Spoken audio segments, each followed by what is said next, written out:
بسم اللہ الرحمن الرحیم۔ شہر بغداد سے کچھ فاصلے پر ایک چھوٹی سی بستی تھی جہاں ایک بزرگ شخص اپنی زندگی کے آخری دن گزار رہا تھا۔ وہ انتہائی خاموش، تباہ، عاجز لیکن دانا انسان تھا۔ اس کے 5 بیٹے تھے جن میں سب سے بڑا یوسف تھا جو کہ ایک زمیندار تھا۔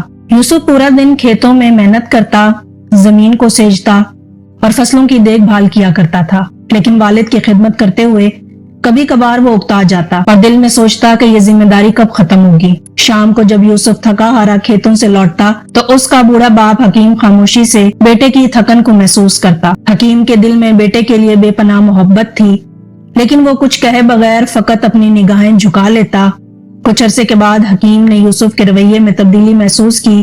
وہ جانتا تھا کہ یوسف اپنی تھکن اور ذمہ داریوں کے بوجھ تلے دب چکا ہے، اور شاید اسے یہ محسوس ہونے لگا تھا کہ بوڑھا باپ اب اس کے لیے بوجھ بن گیا ہے۔ یوسف کا روکھا رویہ اس کے والد کو پریشان کرنے لگا۔ وہ اپنی زندگی کے آخری ایام سکون کے ساتھ گزارنا چاہتا تھا، لیکن یوسف کی بے رخی نے اسے غمگین کر دیا۔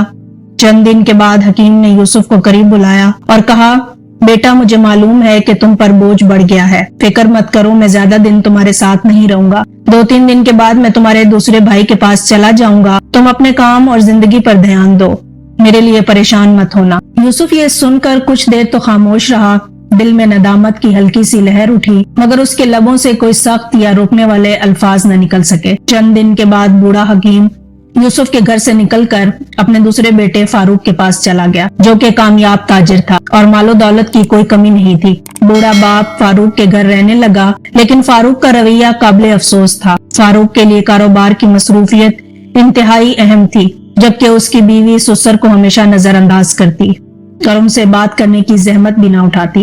حکیم دن بھر خاموشی سے ایک کونے میں بیٹھا رہتا، دل میں اپنے بیٹوں کی بدلتی ہوئی محبت کا غم لیے اپنی تکلیف کو کبھی بھی زبان پر نہ لاتا۔ بوڑھے حکیم کا وقت غموں میں گزر رہا تھا۔ ایک دن فاروق نے اپنی بیوی کی باتوں میں آ کر والد سے کہا، بابا آپ کو میرے ساتھ کاروبار میں مدد کرنی چاہیے تاکہ آپ کی موجودگی کا مجھے بھی کچھ فائدہ ہو۔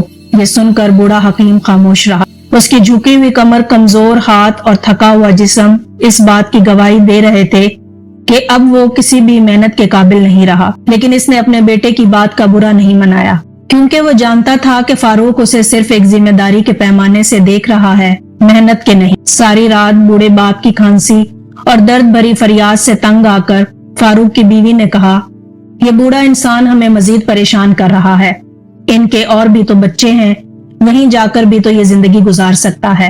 فاروق بھی کم ظرف آدمی تھا، اس نے بوڑھے باپ سے کہا، بابا اگر آپ تنگ ہیں تو کوئی بات نہیں، چاہیں تو دوسرے بیٹے کے پاس چلے جائیں، وہاں آپ سکون سے رہیں گے، آپ کے علاج کے لیے میں پیسے بھی دوں گا، فکر نہ کریں۔ ان الفاظ نے حکیم کی عزت نفس پر ایک اور زخم لگا دیا۔ فاروق نے محبت اور توجہ دینے کے بجائے محض ایک معقول حل پیش کیا۔ بوڑھے والد کی موجودگی کا کوئی احساس نہیں تھا، بس ایک ذمہ داری کا بوجھ تھا جسے اٹھانا پڑ رہا تھا۔ بوڑھا حکیم فاروق کے گھر سے نکل کر تیسرے بیٹے عثمان کے پاس چلا گیا۔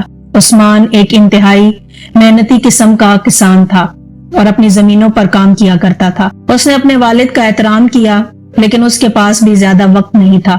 وہ دن بھر کھیتوں میں مصروف رہتا اور شام کو گھر آ کر بیوی بچوں کے ساتھ وقت گزارتا۔ بوڑھے والد کی بیماری اور دل کی گہری اداسی پر اس کا دھیان کبھی نہیں گیا۔ جب عثمان صبح کام پر جاتا تو اس کی بیوی ہمیشہ اپنے بچوں کو سسر کے پاس بٹھا کر کہتی کہ وہ ان کے ساتھ کھیلے۔ بوڑھا حکیم جو بیماری اور کمزوری سے کانپ رہا تھا، یہ منظر دیکھ کر شدید غم کا شکار ہو جاتا۔ عثمان کے گھر میں والد کی حالت مزید خراب ہوتی گئی اور آخرکار وہ وہاں سے بھی چلا گیا۔ اس بار اس نے چھوٹے بیٹے احمد کے ہاں جانے کا فیصلہ کیا۔ احمد جو کہ ایک لالچی اور دھوکے باز انسان تھا، والد کے استقبال کے لیے غیر معمولی خوش نظر آیا، مگر اس کی یہ خوشی محبت کی نہیں بلکہ محض لالچ کی تھی۔ احمد نے اپنے والد کو عزت دی اور کہا، بابا آپ کو یہاں رہنے میں کوئی تکلیف نہیں ہوگی۔ مگر جیسے جیسے وقت گزرتا گیا، احمد کو معلوم ہوا کہ بوڑھے باپ کے پاس کوئی بھی مال و دولت نہیں ہے۔ تب اس نے بھی والد کو نظر انداز کرنا شروع کر دیا۔ احمد کی بیوی نے اپنے سسر کو ایک بوجھ سمجھا اور نہ صرف ان کی خدمت کرنے سے انکار کیا بلکہ الٹا انہیں تکلیف دینے لگی۔ وہ ہمیشہ شکایتیں کرتی رہتی اور بوڑھے حکیم کو اپنے کاموں میں رکاوٹ سمجھتی، لیکن اس میں احمد کی بیوی کا کیا قصور تھا؟ جبکہ خود اس کے بیٹے ہی ٹوٹ چکے تھے۔ احمد بھی اپنے کاروباری امور میں اتنا مگن ہو گیا کہ اس نے والد کی حالت پر کوئی بھی دھیان نہیں دیا۔ اس دوران بوڑھے حکیم کی صحت اور جسمانی حالت تیزی کے ساتھ بگڑنے لگی۔ آخرکار ایک دن احمد نے بھی صاف جواب دے دیا اور بے رحمی کے ساتھ کہا، بابا تم یہاں نہیں رہ سکتے، میرے پاس اتنا وقت نہیں ہے کہ ہر وقت تمہارا خیال رکھ سکوں، تمہیں کہیں اور جانا ہوگا۔ احمد کے ان بے درد الفاظ نے بوڑھے حکیم کا دل چیر کر رکھ دیا۔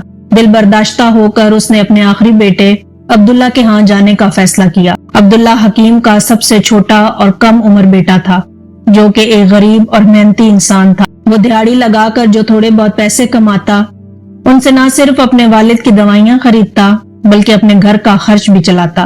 عبداللہ کی بیوی بھی ایک ایماندار اور نیک دل عورت تھی۔ وہ اپنے سسر کا دل سے خیال رکھتی، ان کی بیماری اور بڑھاپے کو سمجھتی اور ہمیشہ ماں باپ کی طرح ان کی خدمت میں لگی رہتی۔ بوڑھے حکیم نے جب عبداللہ اور اس کی بیوی کی محبت اور احترام کو دیکھا تو دل ہی دل میں خوش ہوا اور انہیں ڈھیروں دعائیں دینے لگا۔ وقت گزرتا گیا اور حکیم اپنے چھوٹے بیٹے کے گھر میں ہی خوشی خوشی زندگی گزارنے لگا۔ اس کی زندگی میں سکون اور محبت واپس آ گئی اور وہ اس بات پر شکر گزار تھا کہ آخر اسے وہ عزت ملی جس کا وہ ہمیشہ سے حقدار تھا۔ بلا آخر حکیم کی زندگی کے آخری ایام شروع ہو گئے اور وہ شدید بیمار پڑ گیا۔ عبداللہ اپنے باپ کی حالت دیکھ کر بے حد غمگین ہوتا اور اکثر رو پڑتا، کیونکہ وہ اپنے والد کو ایک بوجھ نہیں بلکہ حقیقی معنوں میں باپ کا درجہ دیا کرتا تھا۔ اس کے دل میں والد کے لیے عزت اور محبت کا سمندر تھا۔ وہ ہر ممکن کوشش کرتا کہ اپنے والد کی خدمت میں کوئی بھی کسر اور کمی نہ رہ جائے۔ عبداللہ کے آنسو اور اس کی بے لوث محبت والد کی زندگی کے آخری دنوں میں اس کے لیے تسلی اور سکون کا باعث بنے۔ حکیم نے عبداللہ کی محبت دیکھ کر اسے قریب بلایا اور ایک باریک آواز میں کہا، بیٹا میرے آخری دن قریب ہیں، میری سانسیں اب گنتی کی رہ گئی ہیں، لیکن اللہ تمہیں ہمیشہ خوش اور آباد رکھے۔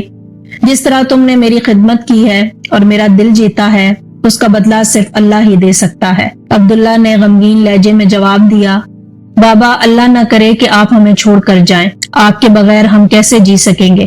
حکیم نے مسکراتے ہوئے کہا، بیٹا یہ تو حق کا راستہ ہے، ہر شے کو فنا ہونا ہے اور مجھے بھی اپنے خالق حقیقی کے پاس جانا ہوگا۔ عبداللہ نے نم آنکھوں سے کہا، بابا کیا آپ مجھ سے خوش ہیں؟ میں آپ کی وہ خدمت نہیں کر سکا جس کے آپ حقدار تھے۔ میری بیوی بھی کم عقل ہے، لیکن بابا اگر آپ کے دل میں کوئی بھی گلہ شکوہ ہے تو ہمیں ضرور بتائیں اور اپنا غم ہلکا کریں۔ عبداللہ نے بے بسی سے کہا۔ حکیم نے گہری سانس لی اور عبداللہ کو نرمی سے دیکھتے ہوئے کہا، بیٹا ایک آخری بات ہے جو میں تم سے کہنا چاہتا ہوں اور وہ ایک بہت ہی بڑی امانت ہے۔ میں نے اپنی زندگی میں تم پانچوں بیٹوں کا امتحان لیا، لیکن اس آزمائش میں صرف تم کامیاب ہوئے۔ بیٹا میرے مرنے کے بعد تم بغداد کی فلاں گلی میں جابر نام کے بوڑھے شخص کے پاس جانا، اسے میرا نام لے کر کہنا کہ حکیم وفات پا چکا ہے اور وہ امانت جو میں نے اس کے پاس رکھی تھی وہ تمہیں دے دے گا۔ حکیم نے عبداللہ کے کندھے پر ہاتھ رکھ کے کہا، جو بھی امانت ملے وہ تمہارے لیے ہے، اسے اپنی بیوی بچوں کی زندگی بہتر بنانے کے لیے استعمال کرنا، یہ میرا تمہارے لیے آخری تحفہ ہوگا، اور یاد رکھنا کہ اپنے بھائیوں کو اس بارے میں کچھ بھی مت بتانا۔ یہ کہتے ہوئے حکیم نے ایک آخری سانس لی اور بلا آخر اس دنیا سے رخصت ہو گیا۔ حکیم کی وفات کا غم عبداللہ کے دل پر بجلی بن کر گرا۔ اس کی آنکھیں آنسوؤں سے بھری ہوئی تھیں اور دل میں ایک بے پناہ خالی پن تھا۔ اس کی بیوی بھی شدت غم سے رونے لگی، کیونکہ اس نے حکیم کی خدمت دل سے کی تھی اور ہمیشہ ان کا احترام کیا تھا۔ عبداللہ نے خود پر قابو پاتے ہوئے اپنے بھائیوں کو والد کے انتقال کی خبر دی اور انہیں جنازے میں شرکت کی دعوت دی۔ وہی بھائی جو کبھی اپنے والد کو بوجھ سمجھتے تھے اب جنازے میں شریک ہو گئے۔ عبداللہ جو ہمیشہ ایمانداری اور محبت کا پیکر رہا، بھائیوں سے مخاطب ہوا، بابا جان نے مجھے ایک امانت سونپی تھی، مجھے یقین ہے کہ وہ کوئی قیمتی خزانہ ہوگا، لیکن میں سمجھتا ہوں کہ اس پر ہم سب بھائیوں کا حق ہے، حالانکہ بابا نے اسے صرف میرے لیے وصیت کی تھی۔ بھائی جو دل میں کہیں نہ کہیں لالچ رکھتے تھے فوراً بولے، عبداللہ جاؤ اور امانت لے کر آؤ، اس کے بعد ہم پانچوں بھائی اسے برابر تقسیم کر لیں گے تاکہ سب کو ان کا حصہ ملے۔ عبداللہ نے ٹھیک ویسا ہی کیا جیسا اس نے کہا تھا۔ وہ بغداد گیا اور امانت لے کر آ گیا۔ جب اس نے صندوق کھولا تو حیرت میں پڑ گیا۔ اس میں بغداد کے مشہور بازار کی کئی قیمتی دکانوں کے کاغذات،